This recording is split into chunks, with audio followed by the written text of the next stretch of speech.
Hi friends, welcome back to my channel. My name is Karis for those who are new here, and I make crochet plushies. This video was highly requested by quite a few of you, and you wanted to have a market tips and tricks video. The things that you probably know already are bringing chairs, tables, pretty displays, inventory, all of that fun stuff, because you've probably heard it a million times. But in this video, we're not going to talk about the things you already probably know about. We're going to talk about the things that people usually do not mention that would be really helpful if you brought them to a market. We're also going to talk about inventory and pricing as well. And when I say inventory, I'm talking about key items that you should probably bring in order to hopefully guarantee a sale. And then for the pricing, how you should probably price your plushies. First, we're going to talk about the 8 different items that you should probably bring to a market that people don't mention. Number 1, a wagon. This one might actually sound like something that you've heard before, but the wagon is actually like a lifesaver for me. It's super helpful for transporting everything that you need to transport from your car to the market. A lot of times it's a long walk and it's heavy stuff, and it definitely cuts down on the trips that you have to take, especially if you're by yourself. A wagon will save your life. The best purchase I probably ever made for markets was buying my wagon.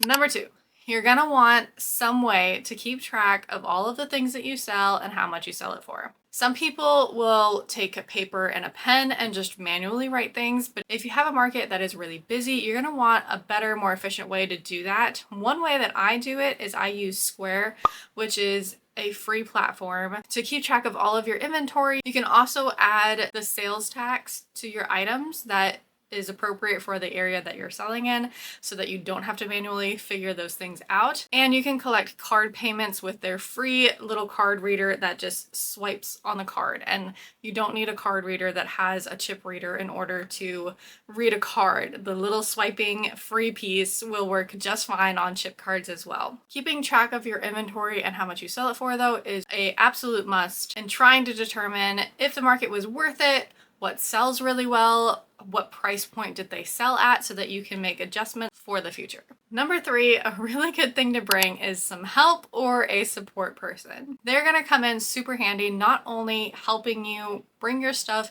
into the market to take fewer trips and take some weight off of your shoulders, but they'll also be able to be there at your booth and watch your booth if you need to take a bathroom break, or if you need to go get a snack or leave for any sort of reason.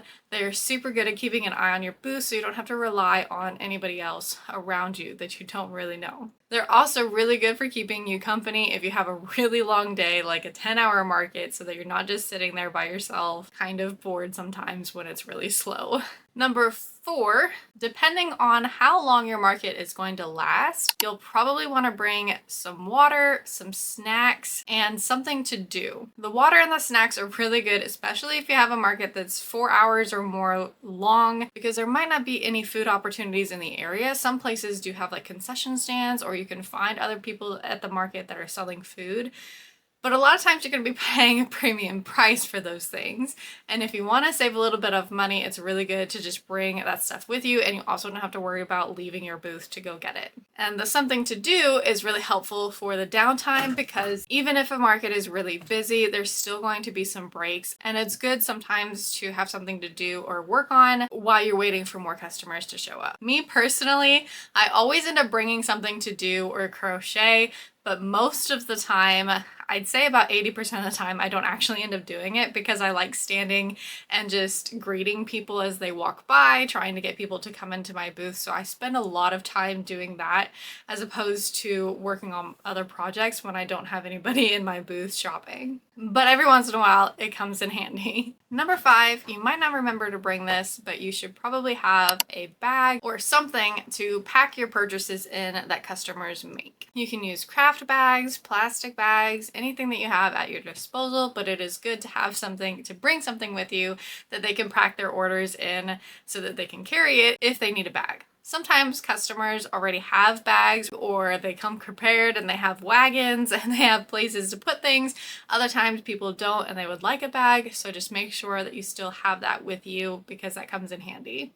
Number 6, you're going to want to bring some kind of business card that has your company's name on it, any kind of social media links that you might have, and any kind of website links that you might also have on it as well. That way people can take it and they can go ahead and shop on your website if they would like, or also just follow your accounts if they're interested in following you in your journey. It's also good to have, aside from the business cards, anything that has the social media links on it. I have 2 signs that have QR codes to the various social media channels that I have, including my YouTube channel, my website, and my Instagram, so that people can easily scan these with their phone and go directly to whatever they're looking for. Number 7 that you need to make sure you bring are tags on your items or just clear prices for everything in general. You want to make sure that all of your items are clearly tagged and marked. If you have one of an item, then a tag on that item is the most efficient way to make sure that people know what price it is.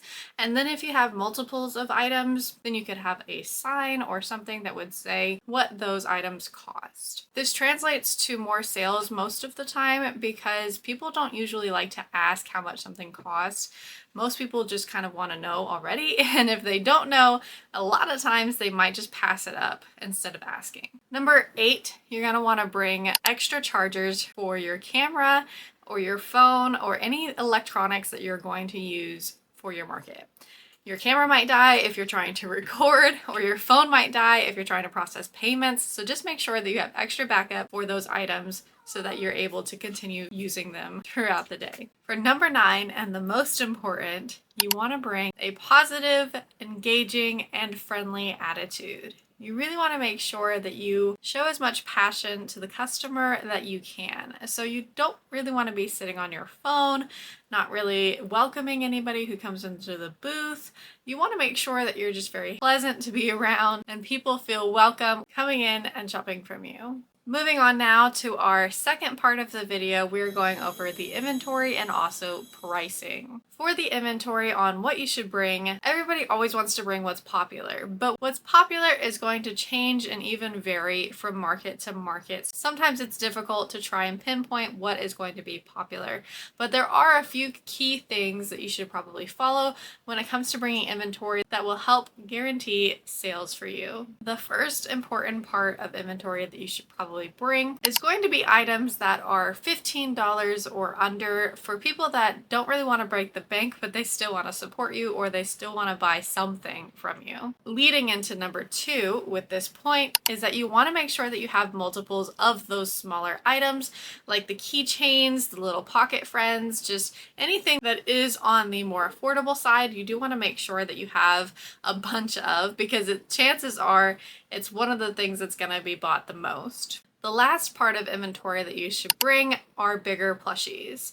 When I first started out doing markets a few years ago, I brought a lot of very small items. I did not have a lot of bigger singular plushies. And what I mean by that is I did not bring things like this. This is a cow, this is my pattern, but this is what I would consider a bigger plushie. Something that you would make only maybe 1 or 2 of, but it's bigger, it's going to have a higher price tag, and it's going to increase your revenue when you have more of these items available, because you can only make so much off of the smaller items. People are only going to buy so much of those items. Once I started adding those to my inventory and bringing those, my revenue definitely shot up a lot. By a lot, I was usually on average doing about $250 worth of revenue when I only brought my smaller stuff, my keychains, my pocket friends, my small multiples. And then when I began to include a bigger, more variety of things, then I shot up to on average $1,000 a market. So it's really important to have that kind of variety. Now, last but not least, we're gonna talk about the pricing on the inventory. I have a whole video on how to price your crochet items, and I can link that up here if you wanna check that out, and also down in the description box below. But a key point in pricing is that it's going to vary based on how the individual crocheter feels about their time and their skill. For me, I'm a really fast crocheter, and there are a lot of things that I can make really quickly within an hour. On average, I try to shoot for $15 an hour plus charging what the material costs to make the item. Sometimes I'll go up to $20 an hour depending on how complex an item would be or how big the item is. The cold hard truth is that the bigger an item is, the more it will sell for to the consumer. And the smaller the item is, the less it will sell for. So unfortunately, if you have a small plushie that is about this big, that took you forever, maybe 2 hours to make because it is an acrylic, really thin, low weight yarn. It has a million stitches in it. People are still going to expect to only pay $15 or $20 or something like that, because a lot of the time people don't know the talent, the skill, and the time that it takes to crochet that kind of item. And so they just assume and equate size to price. So when I'm making my items and I'm bringing items to the market, I really have to make sure that the pattern that I'm using is going to be worth my time. Sometimes I will make one of something, especially if it takes me a really long time and it doesn't come out very big, to see what I could get for it. And if I'm unable to get what I feel is fair for it, for the time that it took, then I generally won't make that pattern anymore to sell at a market. Another important thing to note though is that you should definitely always play with your pricing. And what I mean by this is that if an item is doing really well, it sells out every time, it sells out quickly, you can really try to up it by $1, a few dollars, depending on the size of what it is, and seeing if it's still gonna do really well. An example of this is I have this really big and intricate dragon that usually does really well at markets. This is the Winnie the Dragon pattern, and this is one of my best sellers. I have made so many of these, and when I first started selling these dragons, I priced them at $55.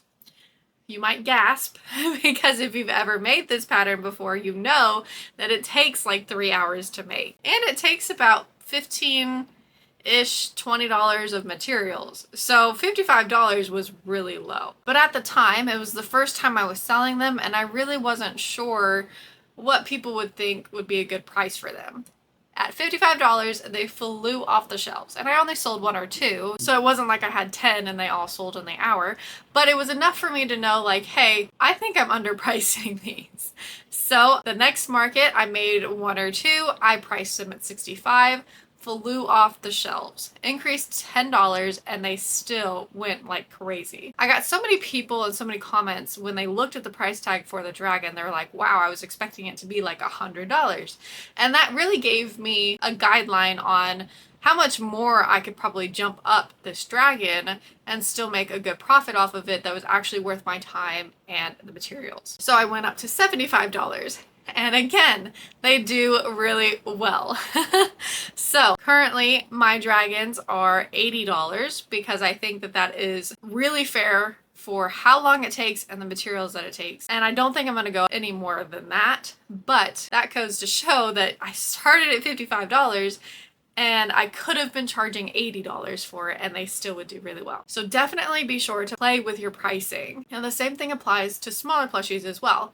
If you have something that is priced at $5 and it flies off the shelves and you can't keep it stocked for more than an hour, maybe you could try going to $6 or $7, and if they still go off the shelves, because more money in your pocket means that you get paid more for the time and the skill that it takes. Also take with a grain of salt that I say that I charge $15 to $20 an hour for my work. When things are more complex, I definitely try to adjust accordingly. But if you feel like you want to charge $30 an hour for the time that you put into your stuff, or even more than that, then don't be afraid to do that, to charge what you think that that plushie is worth after all of the time that you put into it. So that brings us to the end of this video. I really hope that you guys were able to find this helpful. If you have more questions or you want another video on everything you should bring to the market, not just what I mentioned in this video, be sure to leave a comment below and let me know. Thank you guys so much for watching, and I will catch you guys in the next one. Bye for now.